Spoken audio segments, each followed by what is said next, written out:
السلام علیکم ورحمۃ اللہ وبرکاتہ۔ محترم بھائیوں، بزرگوں اور دوستوں، یہ ہمارا اصلاح معاشرہ کا 1002 سبق ہے۔ محترم دوستوں، آج میں نے آپ تمام لوگوں کو صبح صبح جمعہ کا بیان بھیجا۔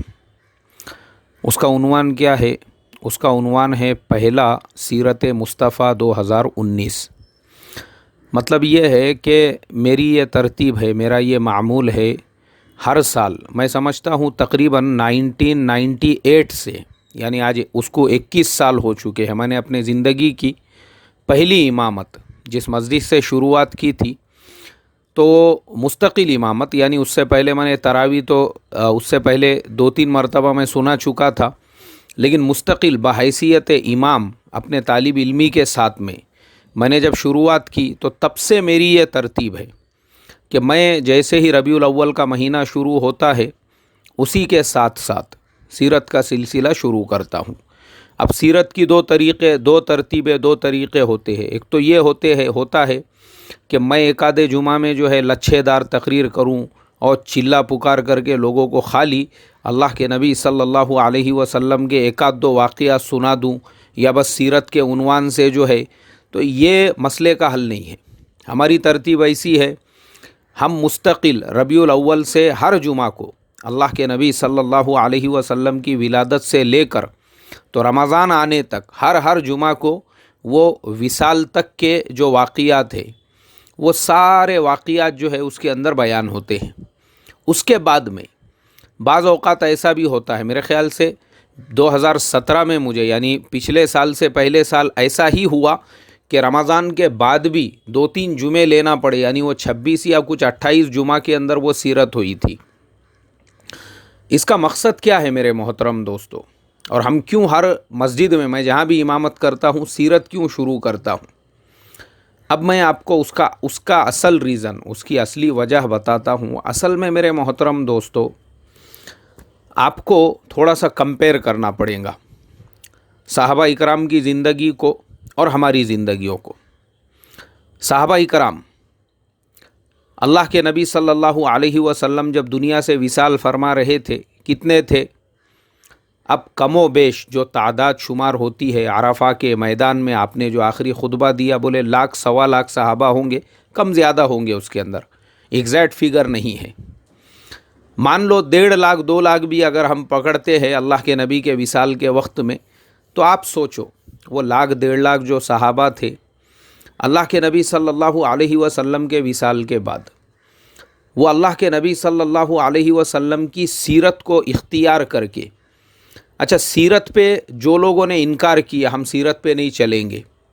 تو حضرت ابو بکر صدیق رضی اللہ تعالیٰ عنہ نے فرمایا میں ایسے لوگوں سے لڑائی کروں گا، اگرچہ ایک اکیلا بھیڑیا آ کر مدینہ میں مجھے پھاڑ ڈالے،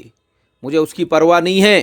لیکن میں ایسے لوگوں سے لڑائی کروں گا اور میں ایسے لوگوں سے مقابلہ کرنے کے لیے جماعتوں کو بھیجتا رہوں گا، جماعتوں کو روانہ کرتے رہوں گا، بھلے مدینہ میں کوئی نہ رہے، لیکن میں اس چیز کو گوارا نہیں کروں گا، برداشت نہیں کروں گا۔ منکرین زکوٰۃ پیدا ہوئے۔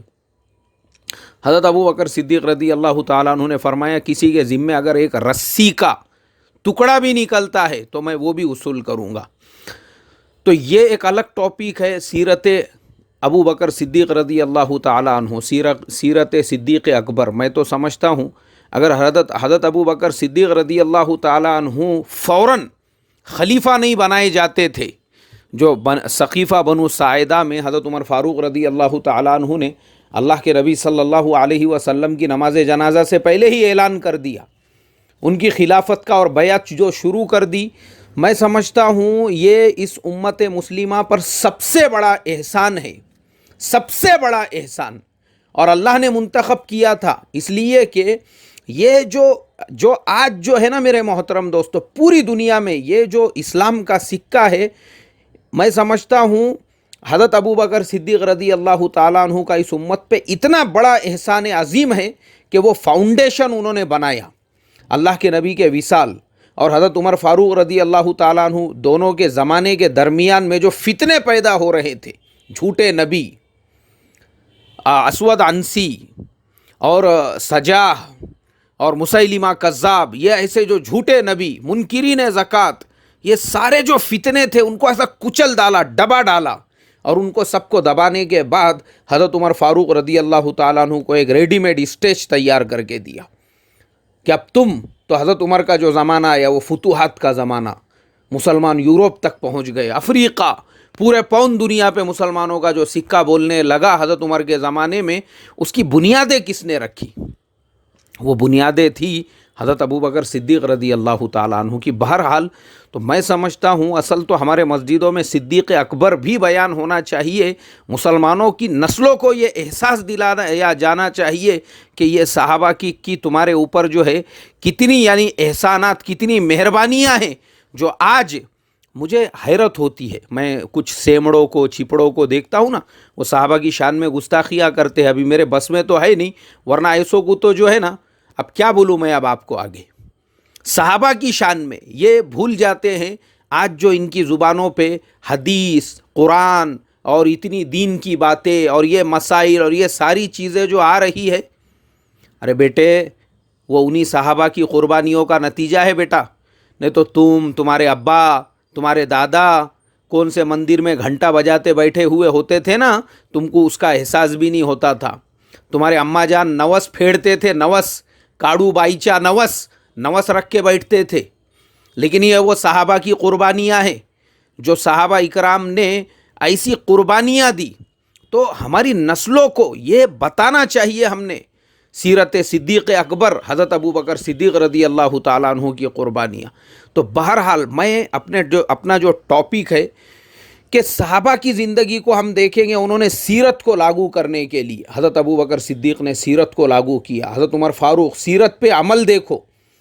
جب جانے لگے یہودیوں کے ساتھ میں معاہدے کے لیے، کچھ لوگ پہنچے، انہوں نے کہا حضرت آپ قیمتی جبہ پہن لو، اچھی سواری لے لو۔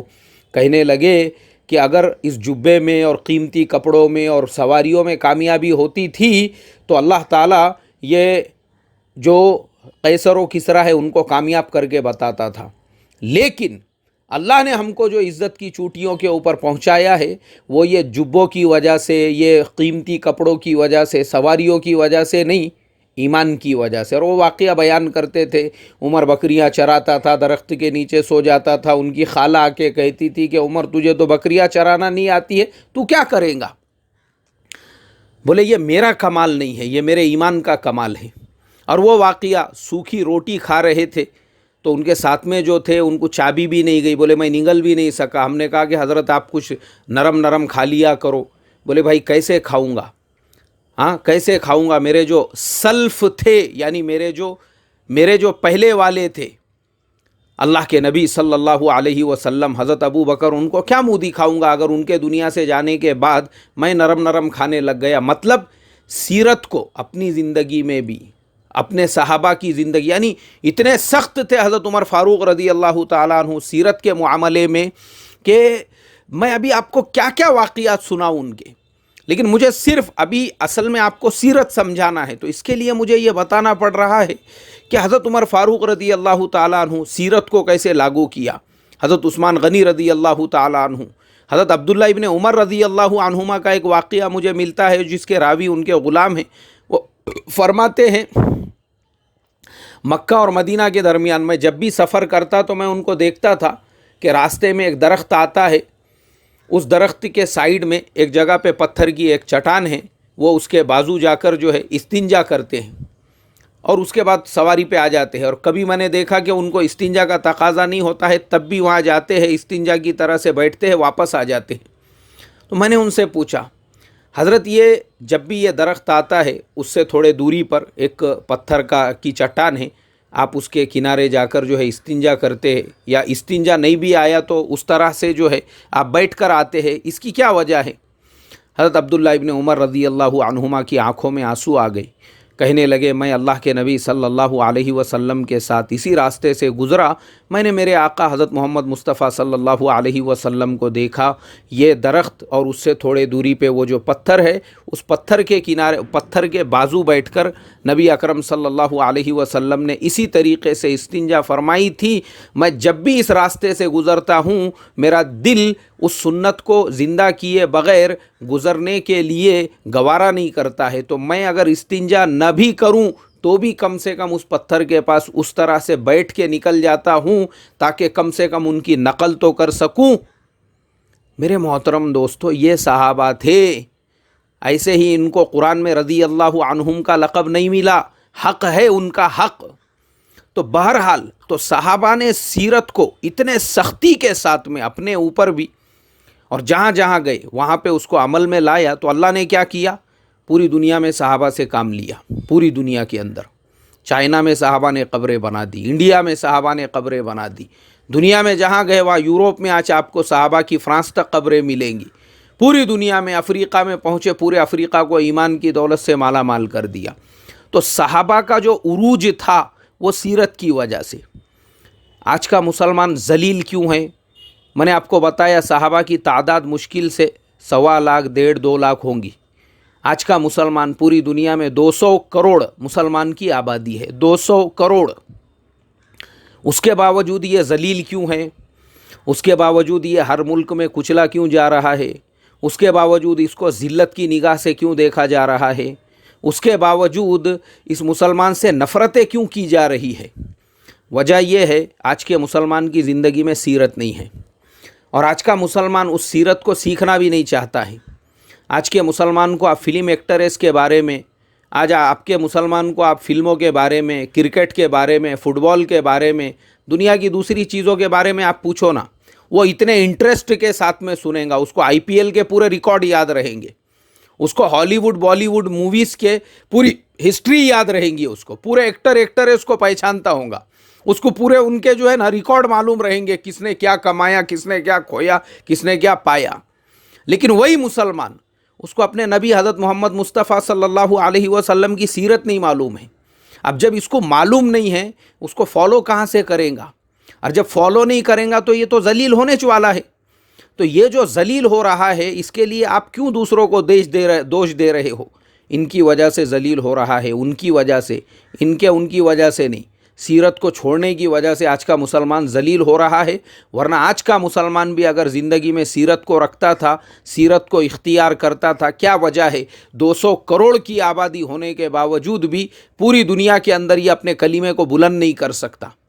کیا وجہ ہے کہ جو باقی دنیا جو ہے وہ آج بھی اسلام سے، ایمان سے محروم ہے؟ اور وہ کیا وجہ تھی کہ 2 لاکھ کی بھی تعداد نہیں تھی، پوری دنیا میں انہوں نے اسلام، ان کا کلمہ پہنچا دیا اسلام کا صحابہ نے۔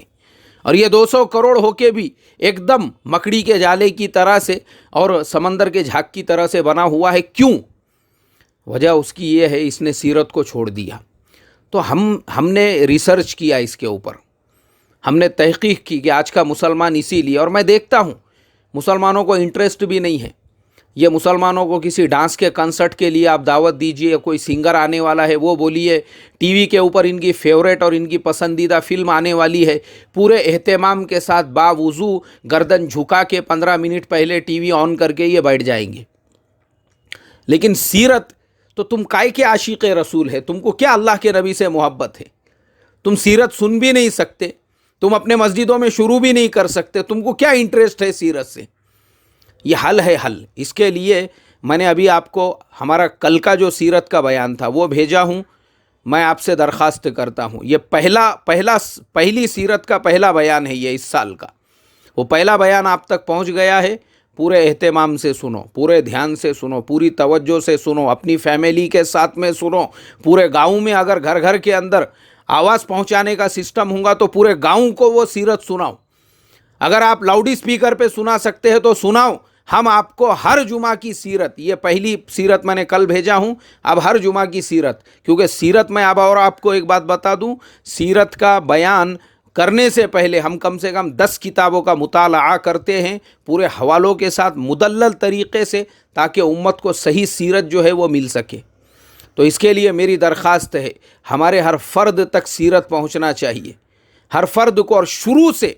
تو ہم کو پوری زندگی پتہ ہو سکے اللہ کے نبی صلی اللہ علیہ وسلم کی ولادت سے پہلے دنیا کس طریقے کے اندھیرے میں زندگی گزار رہی تھی، اور جب طلوع آفتاب یعنی اللہ کے نبی کا جو رسالت کا سورج طلوع ہوا اور نبی اکرم صلی اللہ علیہ وسلم دنیا میں تشریف لائے، اس کے بعد دنیا کے حالات کیسے بدلنا شروع ہوئے اور ہمارے آقا کی زندگی کیسی تھی، بچپن کیسا تھا، جوانی کیسی تھی، مکے کی زندگی کیسی تھی، نبوت کے بعد کے حالات کیسے تھے، ہجرت کن حالات کے اندر کی، ہجرت سے پہلے کیسے کیسے ستایا گیا، اور مکہ میں مدینہ میں جانے کے بعد آپ کی جو اسٹریٹجی تھی وہ کس طریقے کی تھی، جس کی وجہ سے آپ نے ایک اسلامک کیپٹل وہاں پہ اور ایک اسلامک ایمپائر آپ نے قائم کر دیا مدینہ کے اندر۔ یہ ساری چیزیں سیکھنے کی ہے مسلمانوں کو۔ مسلمانوں، تم کو برنارڈ شاہ، موسولینی اور تم کو دنیا کے دوسروں کے حوالے دینے کی ضرورت نہیں ہے، نیوٹن فیوٹن وغیرہ کی۔ ہمارے لیے نبی پاک صلی اللہ علیہ وسلم کی سیرت کمپلیٹ ہے، کمپلیٹ، مکمل ہے، مکمل۔ اس لیے انشاءاللہ ارادہ کرو آج سے ہی ہم پوری سیرت سنیں گے اور اس کو اپنی زندگی میں لائیں گے۔ السلام علیکم ورحمۃ اللہ وبرکاتہ۔